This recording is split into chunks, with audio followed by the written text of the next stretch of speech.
காமதேவன் காமதேவர் அப்படிங்கிறவரு இந்தியாவோட கியூபிட் அப்படின்னு கூட சொல்லலாம்.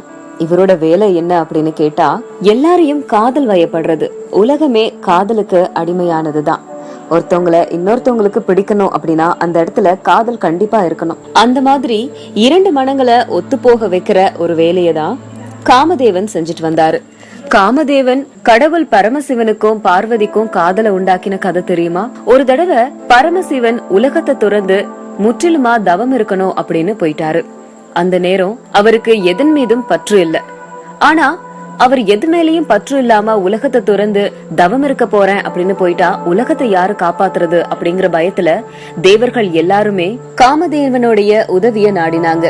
காமதேவனும் உலகத்துக்கு சிவபெருமான் வேணும் அப்படிங்கறதால இத ஒத்துக்கிட்டாரு. பார்வதி தேவிக்கும் சிவபெருமானுக்கும் காதலை ஏற்படுத்த நினைச்ச அவருக்கு பார்வதியால கூட சிவபெருமான காதல் வயப்பட வைக்க முடியல. அந்த நேரம் பார்த்து காமதேவன் தன்னோட அம்பு மூலமா சிவபெருமான நோக்கி அம்பை எய்தாரு. அந்த நேரம் சிவபெருமான் கண்ணு திறந்து பார்த்தாரு. காமதேவன் தன்னோட தவத்தை கலைச்சத நினைச்சு கோபப்பட்டு காமதேவனை சாம்பலாக்கிட்டாரு. இந்த விஷயத்தை கேள்விப்பட்ட காமதேவனுடைய மனைவியான ரத்தி அந்த இடத்துக்கு வந்தாங்க.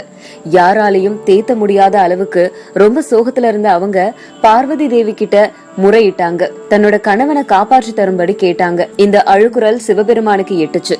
உடனே காமதேவனுக்கு உயிர் கொடுத்தாரு. ஆனா இந்த ஜென்மத்துல இவங்க ரெண்டு பேரால ஒன்னா வாழ முடியாது, மறு ஜென்மத்துல கண்டிப்பா ஒன்னா சேர்ந்து வாழ முடியும் அப்படின்னு சத்தியம் பண்ணாரு.